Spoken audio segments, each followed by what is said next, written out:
Alright, so okay, we're not doing this. Sonic Racing Crossworlds was just revealed today at Summer Games Fest, and it seems as if there's yet again some more controversy surrounding it. Let's go ahead and dive in. The biggest point of controversy that I've seen from the reveal of Sonic Racing Crossworlds yet again at Summer Games Fest, which just wrapped up. Go ahead and let me know down below your thoughts on it. I wasn't able to catch most of it because I was busy, but one of the things that seems very interesting is that the price point for Sonic Racing Crossworlds has finally been announced to the public, retailing for $70 MSRP, along with having a digital deluxe for $90 MSRP. Now, keep in mind that the original Switch version of the game is launching at $60. People are upset, quite frankly, and to me, I'm upset, but not exactly for the same reason that everyone else is. Particular for me, the only real egregious part about this entire thing that I think is a little bit out there is the fact that the Nintendo Switch version, the base Switch version of this game, is going to launch at $60, but not the PS4 and Xbox One version of the game. Why is that launching at $70? Is it because they intend to severely downgrade the game for the just so it can fit on the Nintendo Switch hardware? I understand the Switch is underpowered, but again, I do understand that AAA game prices have skyrocketed and are not skyrocketed, but the new standard is $70. However, I have never been a defender of $70 games, especially on last gen hardware. I think it is egregious. I think it should not exist. But to me, I think that at least is the single most egregious aspect of the price point. Now, a lot of people seem to somehow get the notion that Sega was going to severely underprice the game in an attempt to take a lot of the market share from Mario Kart World. Now, I don't know if y'all noticed, but who the fuck is playing kart racers in 2025? No one is out there really making kart racers. It's already a niche, and on top of that, it's been severely dominated by Mario Kart. When was the last big kart racer? You can't tell me that because truthfully, there hasn't really been. And when I take that into account and I look at what they're going to offer, and again, from what we've seen from the leaks and the information about Sonic Racing Crossworlds, I truly and wholeheartedly believe that that is going to be a solid kart racer. And as a Sonic fan, as someone who owns Mario Kart World, and keep in mind, I bought that shit through the bundle. But as someone who owns Mario Kart World, the number one thing that I want is for Sonic Racing Crossworlds to perform phenomenally, because that means I got two good ass products. And you know that competition breeds innovation. The only way we can get a really great product, and I don't mean to say that as in Mario Kart World isn't a great product, but we can get even better things when Nintendo was in a position, and for the first time in a long time, their throne is going to be kind of knocked. You see them knocking.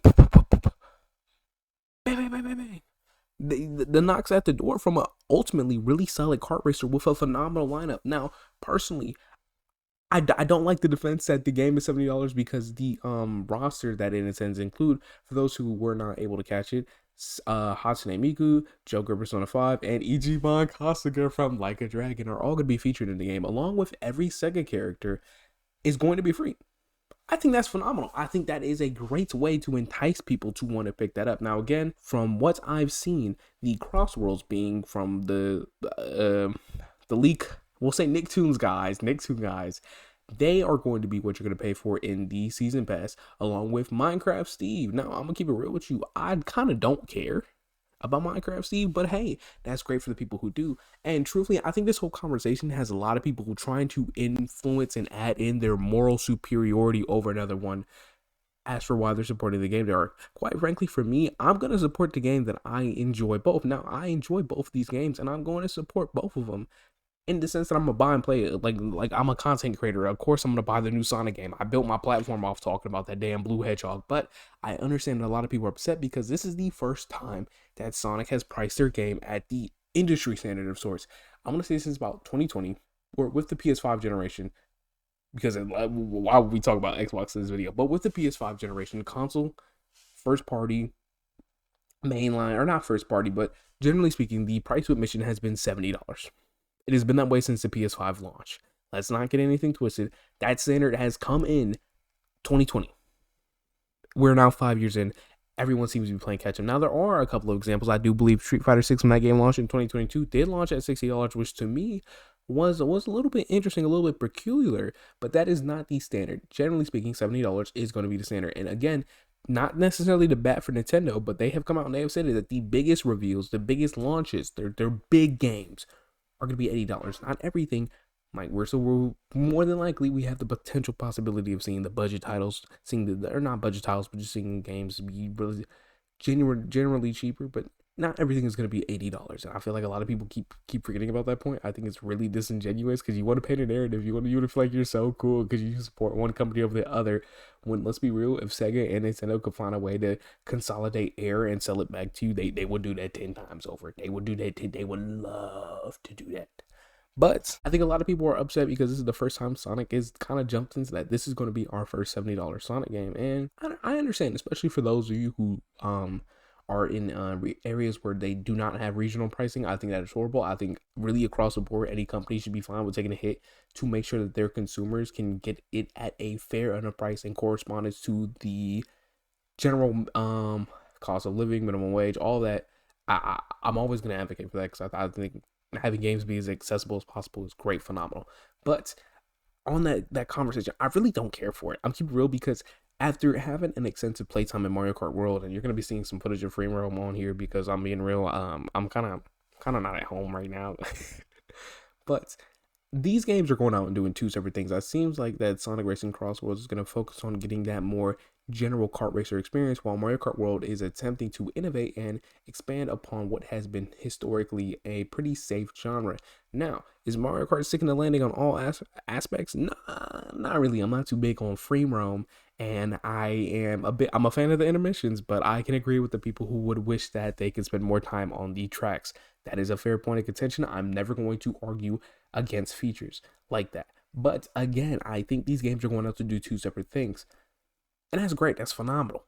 Right? It is a little bit weird, a little bit disingenuous because I've never really rocked with the agenda pushing that I've seen a lot of people try to do. I've spoken about it. Generally speaking, I hate agenda wars because at some point, all it takes is one company move, and then now your whole thing is messed up. You're going to see a lot of people doom and gloom posting over this. From what I've seen statistically from the number side of things, Sonic Racing Crossworlds is rapidly jumping up the charts, and it's going to do fine, especially having a cross-platform game with crossplay. Hey, a lot of people are going to be able to play that, and I think that's great. That's phenomenal. I love that. I love that for everybody involved. But truthfully, I am hoping that we get a little bit more gameplay. I want to see it on more network tests. I want to be able to get my hands on the game. I wasn't able to get on the PS5 network test.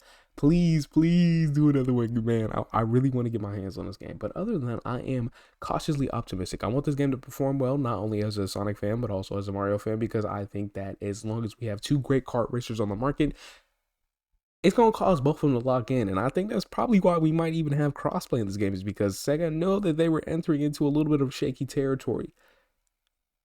But that to me seems like the current stance on things. Stop turning into a gender war. Stop trying to play the semantics games of which game do you think is cheaper, because you sound stupid. And on that note, I'm tired of seeing y'all attempt to factor in the Switch 2 bundle into Mario Kart World. That's stupid. That's stupid. That is dumb. I didn't say you That's were holding. stupid, guys. I didn't. Is this camera on me? Yes, it's on. That's stupid. Use your common sense.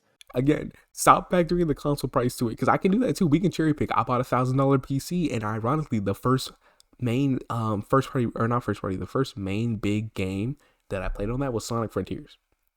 That game ran like shit on that fucking computer, and that wasn't the fault of the computer. That's just Sonic Frontiers is very weird and has like specific issues that I just found out that some fans were able to patch. Thank God to the fans. But yeah, all on that Werehog Sonic is a pre-order bonus. I don't know. I'm kind of sold on that. Hopefully, if it is gonna be Roger Craig Smith doing it, he can bring out that beast in him, that dog in him, that double glazed. Oh no, those apple fritters were double glazed by mistake. On that point of the $90 thing matching Mario Kart World's $80 again, this argument only works if we assume that Mario Kart World is not getting DLC, or if it is getting DLC, that it's going to be free. I don't like games, or I don't like arguments that are based on the current moments that can easily change, right? I wouldn't be shocked if that game got DLC, but then again, if Sonic Racing Crossworlds is going to continue long beyond its 1 year life cycle that we're already seeing right now, we're gonna have that little $90 could bloom way more and more and more. Think about how much it costs to own everything in Xenoverse 2. Think about that. Like I'm not dropping 150 on this game, bro. I'm gonna keep it real with you. But that is an objective advantage that typically Sonic games do go on sale sometime after launch. And I think for people who might not be too sold on that game, I think waiting for a sale is perfectly fine.